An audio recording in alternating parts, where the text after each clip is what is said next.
Howdy gang, this is Brian Quinn. I'm MRDRfly on Instagram, Twitter, and now YouTube. It's MRDRfly, MRDRfly. I'll link all my contacts in the description of the video. I'm an illustrator, visual artist located in New Jersey. I have a background in magazine, book illustration, some comic book work, not a lot. I'm looking to do more of that on my own, especially in 2019. There's going to be a big push for a lot of self-published projects. Also looking to do coloring books. There's some things I wanted to do with that. I'm going to have a MRDRfly apparel line. And not trying to sound like the character from Coming to America. I want to write my own songs, perform my own songs. I want to be in movies, but you get the gist. I try to do what I can visually to make a living and to get my stuff out there. So my first video here, I'm going to show you what I call my MRDRfly sketchbooks. And I use the term sketchbook for a lack of a better one. I consider these finished drawings. They're on nice paper. I get these great books from, originally from Barnes & Noble I was buying, and I'll show you what they look like. And I'll show you inside some of my books so you can see what I do inside of them. So let's take a look at the actual books that I purchased a couple of years ago. I actually purchased and ordered online like over 100 of them. They're 14 pages blank, and I work on one side. They're good mixed media paper quality, but my use of alcohol markers bleeds through, so it's only a good idea to work on one side, as you'll see. So as I mentioned, I stumbled across this type of blank book that was being offered through Barnes & Noble. I'm in central New Jersey, and where I live there's probably 4 or 5 Barnes & Noble stores within 5-mile radius, maybe 8 miles. So once I discovered these, I cleaned out all the stores and eventually went online and bought a bunch more. So I have well over 100 sitting in my basement office, plus in my studio space. It's only 14 pages. Paper quality is good. It's like mixed media paper. I'm able to use brush, pen, and alcohol markers. It's mostly what I'll use on them. Sometimes crayon too. I like to do, I'll show that eventually what I like to do with crayons on my art. And for now, you know, I like using these for one topic projects for books. And I also offer them as commissions. It's a higher end commission that I offer. And, you know, instead of a 11 by 17 or 9 by 14 or whatever, you know, for a few $100, you could get a whole topic in 14 pages from me. So that's what I'm using right now, and I'll show you some of my books that I've completed or I'm working on right now. So here's one of my MRDRfly sketchbooks, stains and all. This is from, I completed this started December 2016, and I finished it pretty quickly for me. I think it was sometime in January of 2017.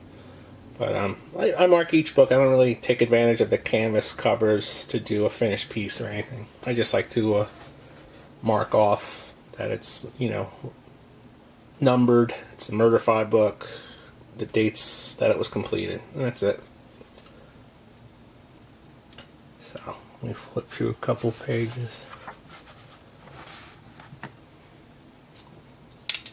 No real subject to this one, just random images, coming up with some creature design.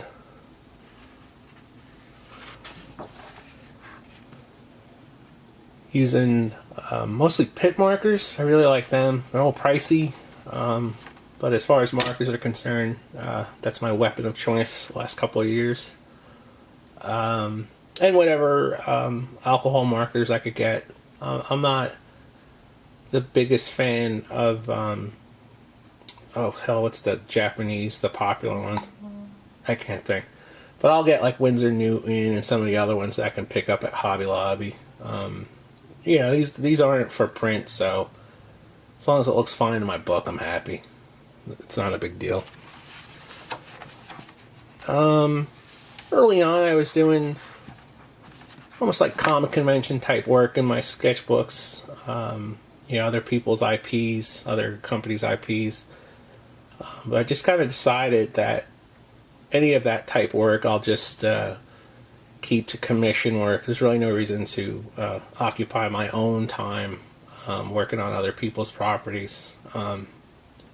So these are mostly dedicated to just character design, or even I'll do a topic. I'll show you that next. I dedicated a whole book to Blade Runner, an homage, if you will.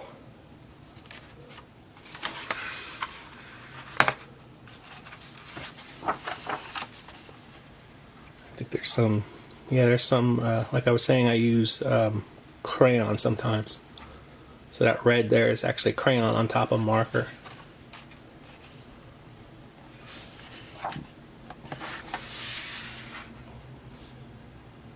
I love my red and gray palette. It's a design for a long project. Someday, hopefully I get to do it. It's been written and rewritten a million times in the past decade. But as far as drawing it, oof.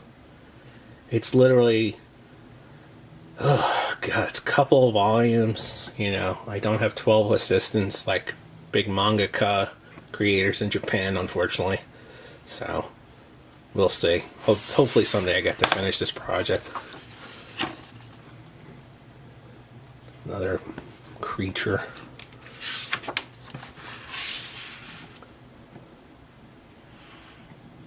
And, you know, like I said, I don't really consider them actual sketchbooks. I'm doing completed drawings. You'll see mark making, you know, pencil lines and what have you. I kind of like that. You know, it's almost the history of the drawing as well as the completed version of it in the same space. And that's it. Let me show you Blade Runner next. So, a couple of friends have wisely joked at my expense when we talk about movies or just entertainment. Like, oh, you're a big Blade Runner fan, huh? Yes, I'm a huge Blade Runner fan. And leading up to 2049, which, by the way, is another masterpiece in my opinion. I dedicated one of these 14-page books. It took me a while to finish, but dedicated sort of an homage. So it wasn't me really like taking images from the movies, but just kind of a experiment of character design mostly. You know, if I had the opportunity to work on some kind of Blade Runner project, you know, I was mostly doing stuff like character design for this. So again, you'll see my palette of red and grays with my black lines.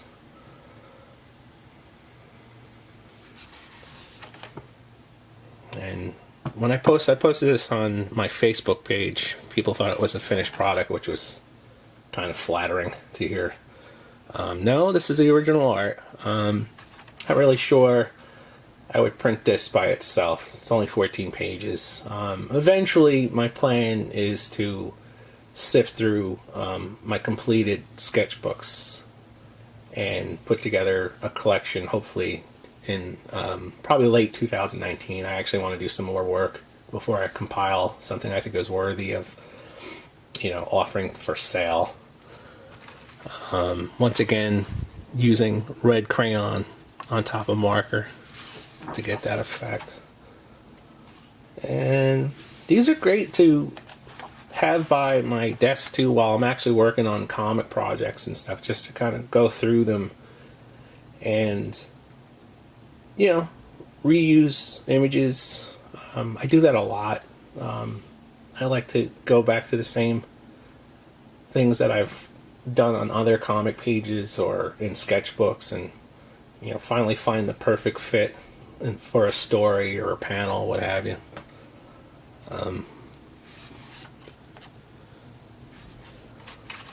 So that's that. Had a lot of fun doing this.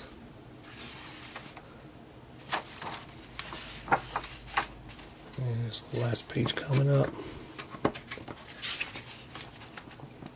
And next I'll show you what I'm currently working on, which was my Inktober, which unfortunately due to sickness I was nowhere near doing 31 images by tomorrow. Today is October 30th. So I failed miserably, but I'll show you my attempts before I got really sick a couple of weeks ago. So here's my first attempt at doing an Inktober, and as I mentioned, I failed miserably. I had a good start. I was doing a bunch of images in the first couple of days, and man, did I fail. But, you know, still gonna finish this book, obviously. I'll have to come up with some other term for November in ink to finish this book. I should be able to finish it by next month. So it was my first attempt ever of doing an Inktober, on top of, you know, making a living as a visual artist, you know, stuff that actually pays your bills. So you have to put this, you're not supposed to do, Inktober's not supposed to be stuff you're making, you know, doing for your living. So it's side stuff. You pick a topic. Mine was, you know, cyberpunk-esque characters. I like that topic a lot lately, so I'm still kind of following through after doing that Blade Runner book for a year. So this is what I have so far. Some creatures and character design. It's once again using markers and alcohol markers, Copic markers. That's what I meant earlier. Brain fart, I forgot what the hell the most popular marker is. And I was using them, and man, it comes out really dark comparative to some other type of markers that I was used to using recently. Oops. Some Zipatone, some stuff I got from Deleter. Had it sitting in a bag in my studio. I had never used this stuff.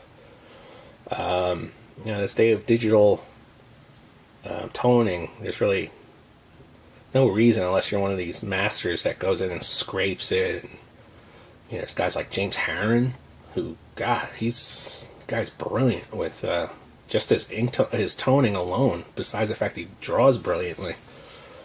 Dan Panosian, he's another guy, you know, throwing some zip in his line work, along with dirty ink toning that he does is beautiful. So I was just being lazy. Popped in a character and threw in the sky, and then the gray tone behind the hooded guy over in the bottom. But kind of looks fun. I really like not so much the top one. I really like the about as close as I get to Mobius type stuff, you know, like the, you know, kind of surreal quality of the bottom. Even it's a robot, you know, his faceplate's popped off a little bit. But there's some other guys I see on Instagram that, you know, take that Mobius vibe and make it their own. Calum Alexander Watt. There's another guy in Canada, I can't think of his name off the top of my head, but he, you know, he's got that same Mobius thing going on. But this, you know, Mobius is a huge influence on me, as I'll talk about in another video. But that's pretty much where that came from, is my love for the amazing comics of Jean Giraud. And that's the most recent one. Kind of perfect for Halloween. Kind of a scary looking young lady. So I gotta get working on this one to finish up this book. I'm halfway through, so a lot of work to do. And just a footnote, I'm always looking for new blank books to work with. I do like the books that I've been using for the last few years, but I recently discovered this company, Ashley Incorporated, in Pennsylvania. You could get them off of Amazon or directly from their website. It's easy enough to find.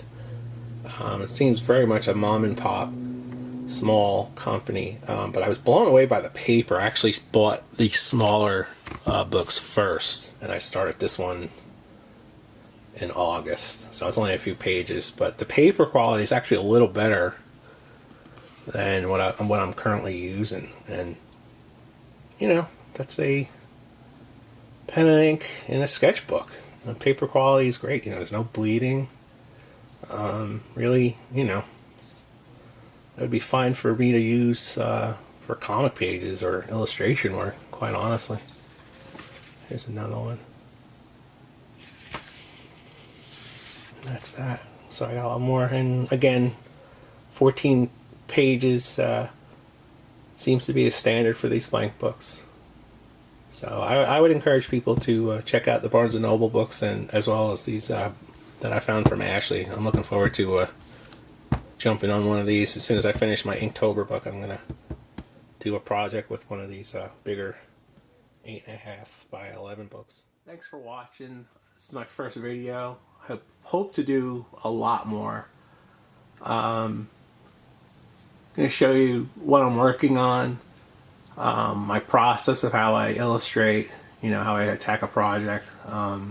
Hopefully upcoming videos about the comic projects and other book projects I want to do.